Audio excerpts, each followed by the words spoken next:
নমস্কার বন্ধুরা, আমি ঐন্দ্রিলা। আপনারা দেখছেন ওয়াইল্ড ইন্ডিয়া ট্রাভেলস। গত পর্বে দেখিয়েছি কিভাবে এসে পৌঁছলাম কর্বেট টাইগার রিজার্ভের এই নর্থ পার্টে, যেটা কালাঘাট টাইগার রিজার্ভ পড়ছে। এবার আমরা এখন এখানে এসেছি বার্ডিং করব, মথিং করব আর বাটারফ্লাইং করব, পাখি প্রকৃতি সব কিছুই দেখাবো। পরদিনও সকাল সকালই আমাদের পতঙ্গ চর্চা, পাখি চর্চা শুরু হয়ে গেল। হোমস্টের কুকুর আমাদের সাথে এসেছে, সে আমাদের রাস্তা দেখিয়ে দেখিয়ে নিয়ে যাচ্ছে। পাখির ট্রিপে আপনারা দেখেছেন আমাদের গোটা দল সবসময় আকাশের দিকে, গাছের দিকে তাকিয়ে থাকে। এই ট্রিপে দেখুন আমাদের সঙ্গী সাথীরা সকলেই গাছের নিচের অংশে পাতার ফাঁকে মাথা নিচু করে খোঁজাখুঁজি করছে বা দেখছে। এটা কিন্তু অন্যরকম একটা ব্যাপার, তাই না? মাকড়সার ছবি তুলতে সঞ্জয় সন্ধি স্যার তো ড্রেনেই নেমে পড়লেন। এই ট্রিপে উনিই আমার মেন্টর। আগুনের শিখার মতন দেখতে এই ফুলটির বাংলা বা হিন্দি নাম অগ্নিশিখা। শোনা যায় দুই উদ্ভিদ বিশেষজ্ঞ ফুলটি আবিষ্কার করে একজন বলে ওঠেন গ্লোরিয়াস, আরেকজন বলে ওঠেন সুপারব। সেই থেকেই এই ফুলের বিজ্ঞানসম্মত নাম গ্লোরিসা সুপারবা। ঘুরতে ঘুরতে টিমের এক ন্যাচারালিস্ট দাদার কাছে শুনলাম এই গল্প। দারুণ দেখতে এই ফুলের গাছ, কিন্তু আপাদমস্তক বিষাক্ত।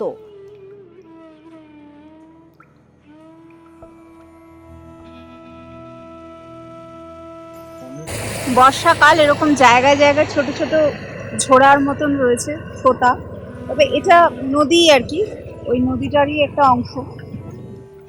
ঘুরে ঘুরে দেখছি পাখি প্রজাপতি যা দেখা যায়।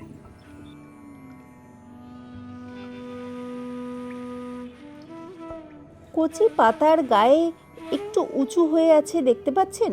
এটা হলো প্রজাপতির ডিম। প্রজাপতির লার্ভা বেরিয়ে এই গাছের কচি পাতাগুলোই খাবে। সেই জন্য পরিণত শক্ত যে পাতা, সেই পাতায় কখনো প্রজাপতিগুলো এগুলো ডিম পারে না, কারণ তাদের লার্ভারা অত মোটা মোটা পাতা খেতে পারবে না।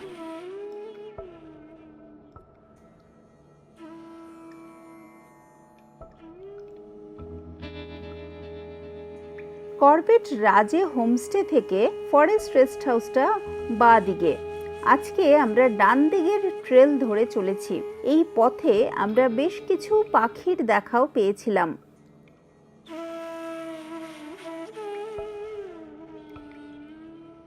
মাছরাঙাটা জলের ধারে পেয়েছি বলাই বাহুল্য।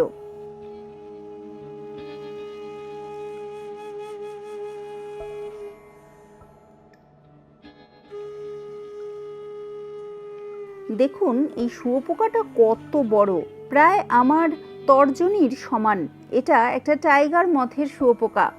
আমি এটা ভেবে খুব মজা পাচ্ছিলাম যে কর্বেট টাইগার রিজার্ভে এসেছি, কিন্তু বর্ষাকাল বলে ভেতরে ঢুকতে পারছি না, তাই বাঘ দর্শন হলো না। কিন্তু টাইগার মথ কিন্তু দেখতে পেলাম, বা বলা ভালো টাইগার মথের লার্ভা দেখতে পেলাম।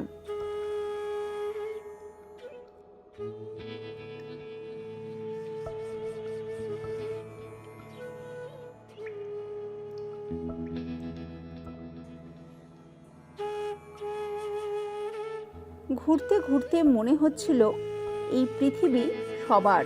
আমাদের এই পৃথিবীতে যতটুকু অধিকার, এই পিঁপড়ের দলেরও ঠিক ততটুকুই অধিকার।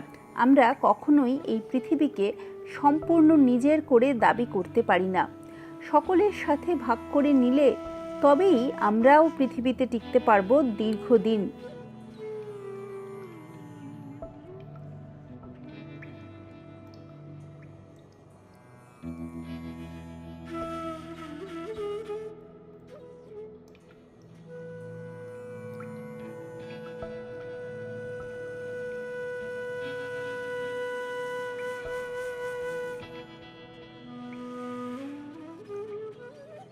যারা সাফারি করবেন তাদেরকে অন্য সময় আসতে হবে, আর অন্য সময় এলে এই যে ট্রেলগুলো জঙ্গলের বাইরে, এই যে লোকালয় ঠিক নয়, পেছনে এখানে লোকালয় রয়েছে, এই যে পায়ে চলা পথগুলো, এই ট্রেলগুলোও ঘুরতে পারেন।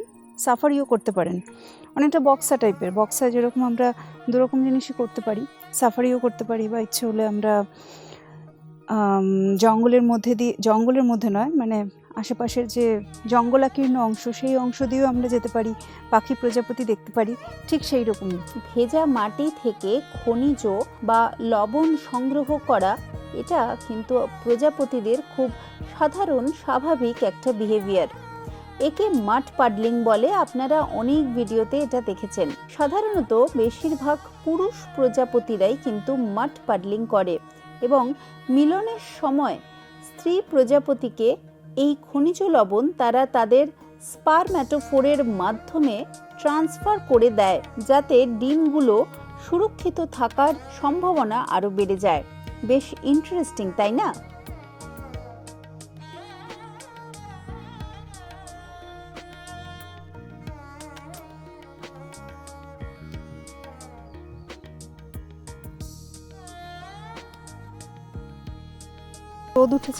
রোদ উঠেছে বলে এখন প্রজাপতির অ্যাক্টিভিটিটা একটু বেড়েছে, একটু একটু পাখির ডাকও শোনা যাচ্ছে, লজ্জাবতী গাছের মতন, টাচ মি নট। এই যে, কিন্তু এটা অনেক বড় গাছটা, এই এতটা বড়, এটা হিমালয়ান একটা ভার্সন আর কি।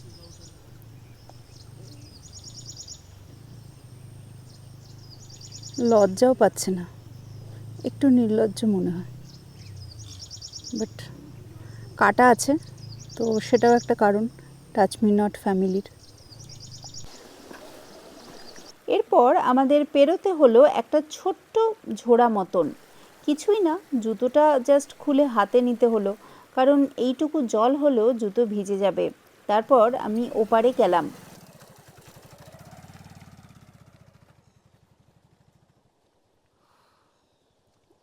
এই স্ট্রিমটা যেটা আমরা অন্য দিক দিয়ে দেখছিলাম সেটার উপর দিয়েই যাচ্ছি। ওয়াটারপ্রুফ জুতো হলেও এটা অনেকটাই জল আছে। এই জলে অনেকে এসে গাড়িও ধুচ্ছিলেন। ঠান্ডা জল, ভীষণ রিল্যাক্সিং, মনে হচ্ছে এখানে দাঁড়িয়েই থাকি।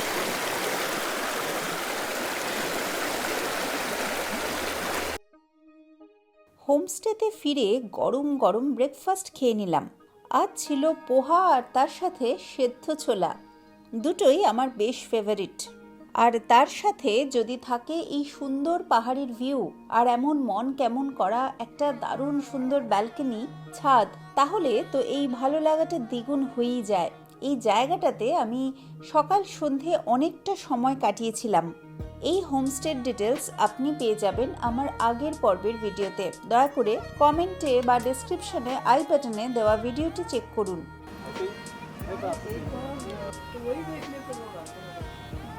মাসের প্রথম দিন চলেছি রথুয়া দাবের যে গ্রামটা, সেই গ্রামটাকে ঘুরে দেখতে।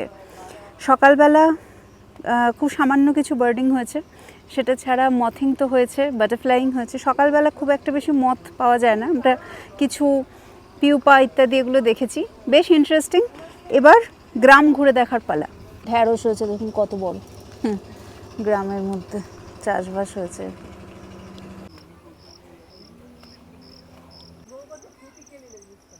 ওই গরুর এখানে হচ্ছে খাটালটা, এই যেটা, এই গোবরটা এখানে এনে ওরা এখানে সার বানানোর জন্য ব্যবহার করেন।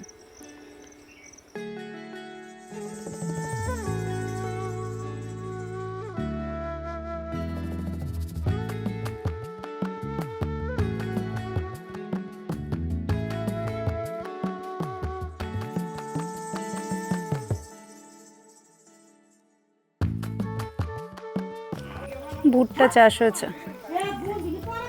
এই যে কাঁচা আছে এখনো,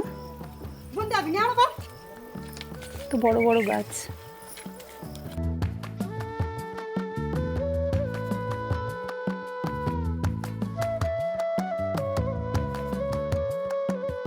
কি দ্য ভিউটা দারুণ, মানে অসাম ভিউ বলতে যা বোঝায়।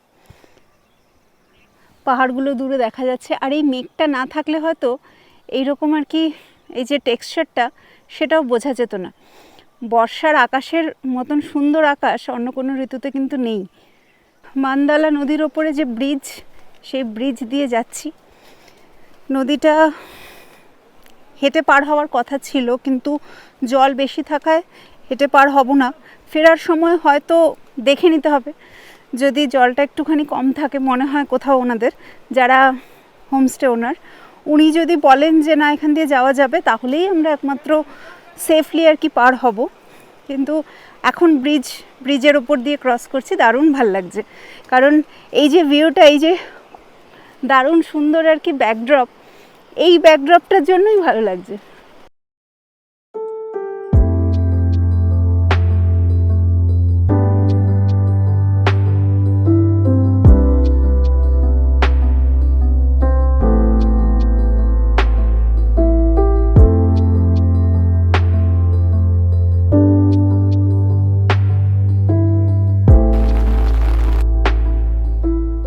প্রচণ্ড বৃষ্টি শুরু হয়ে গেল।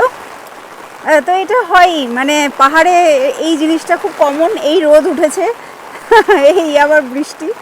তো মোটামুটি মেঘটা যা হয়েছিল সেটা দেখে মনেই হচ্ছিল বৃষ্টি হবে, কিন্তু এত বৃষ্টি আর হাওয়া দিচ্ছে যে পুরোপুরি ভিজে গেছি। আর এইসব জায়গায় এলে জোক কিন্তু নেই, বলা ভালো, কিন্তু আমার কাছে জোকের মোজা ছিল কিন্তু জোক নেই। তো এখন আর কি তাড়াহুড়ো করে যাচ্ছি। এমনি আমি স্লিপার পরে বেরিয়েছি, কারণ নদীর ওপর দিয়ে যাওয়ার কথা আছে, মান্দাল নদী। দেখা যাক কি হয়। আর বৃষ্টি তো ভালোই পড়ছে। मैं यूं ही कहीं मुझ में ही खो जाता हूँ, मीठा सुकून मिलता वहाँ मुझको। आज फिर तेरी याद आई है, मुझको भिगोने आई है जो बारिश, तेरे प्यार का पैगाम लाई है, मुझको भिगोने आई है।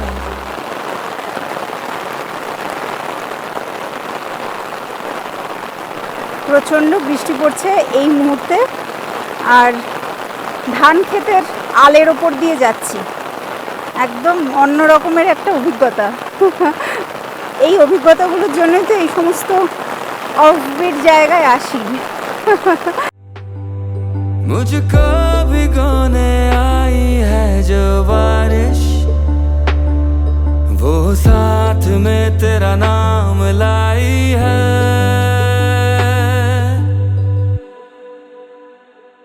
वो क्या दिन थे जब বৃষ্টি ভিজে হোমস্টেতে ফিরে লাঞ্চ করে তারপরে আবার বিকেল বেলার সেশনের পালা। আমরা যখন কোনো জায়গায় পাখি দেখা বা প্রজাপতি দেখা ট্যুরগুলো করি, সাধারণত একটা জায়গাতেই থেকে সেই জায়গাটাকে বারবার বিভিন্ন দিকে বিভিন্ন ট্রেলে গিয়ে গিয়ে স্ক্যানিং করা চলতে থাকে।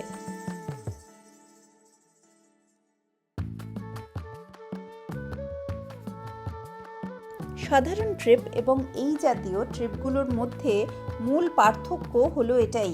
সাধারণত যারা এমনি ট্রিপ করেন তারা চেষ্টা করেন বেশিরভাগই যত বেশি সংখ্যক জায়গা কম দিনের মধ্যে কভার করা যায়। এই জাতীয় প্রকৃতিমূলক ট্যুরের ক্ষেত্রে একটাই জায়গাকে একটু বেশি সময় দিতে হয়। সেই জন্য সকাল সন্ধে বারবার আমরা একই জায়গায় ডিফারেন্ট ট্রেলে ঘুরি। কখনো আমরা নদীর দিকে গেছি, কখনো গ্রামের দিকে, আবার কখনো বা জঙ্গলাকীর্ণ পথে।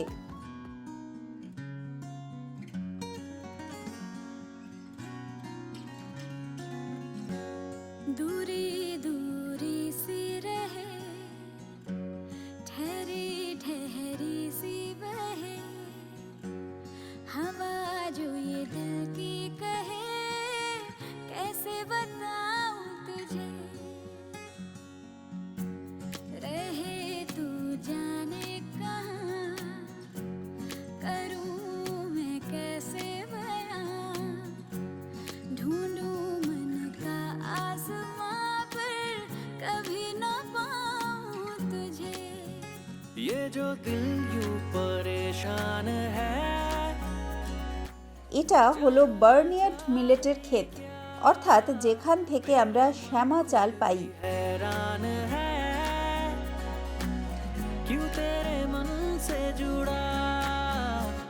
এই ক্ষেতের পাশ দিয়ে দিয়ে তারপরে আবার আমরা ফরেস্ট রেস্ট হাউসের দিকে যাচ্ছি। বাদিকে তারের বেড়া দেওয়া, বুনো শূকরের আক্রমণ থেকে ক্ষেতকে রক্ষা করার জন্য এই ব্যবস্থা। ढूंढे नई दास्तां, आईना है तू मेरा, मैं तेरा आईना।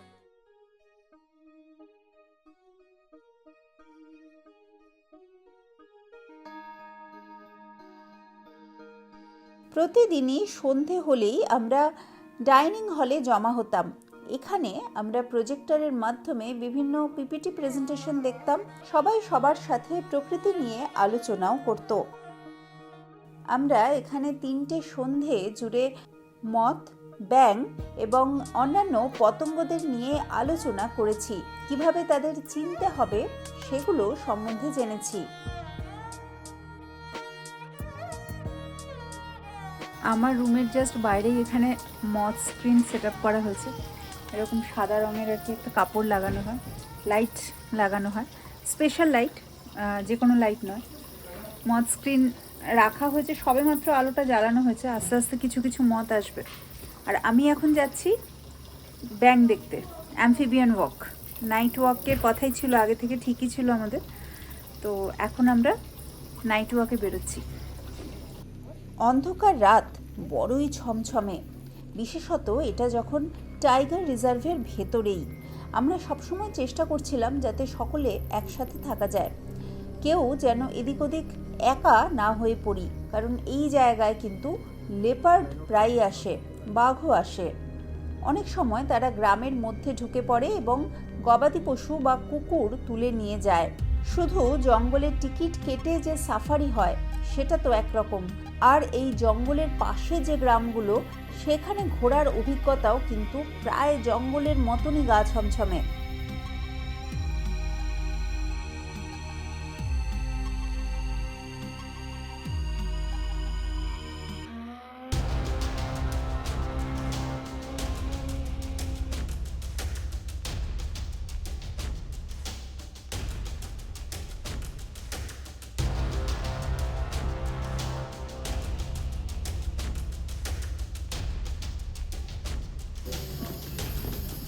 অ্যামফিবিয়ান ওয়াক, অ্যামফিবিয়ানের জন্য বেরিয়েছিলাম, কিন্তু স্পাইডার দেখতে পেলাম। এখন অবধি 3খানা স্পাইডার দেখা হয়ে গেল।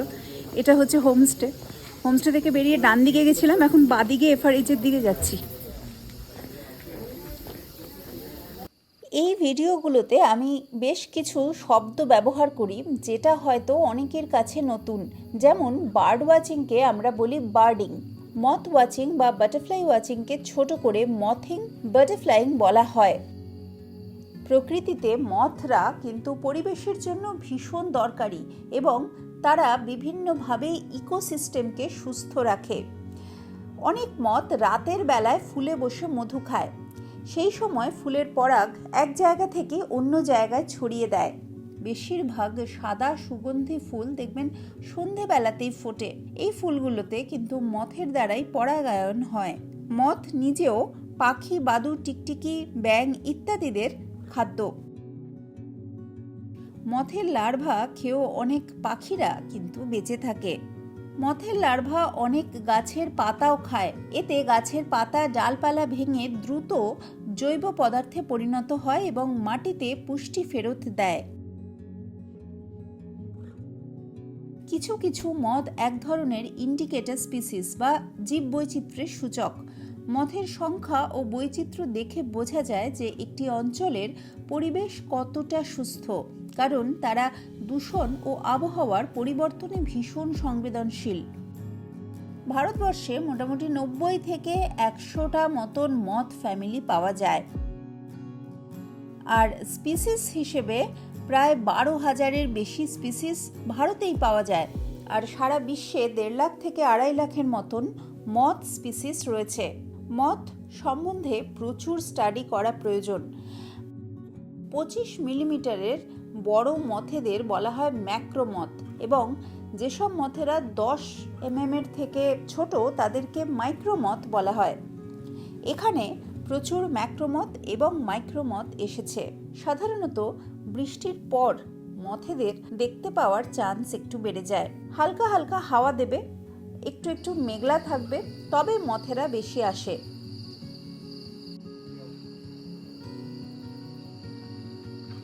গভীর রহস্যময়ী এই রাতে আরও অনেক কিছুই চোখে পড়েছিল।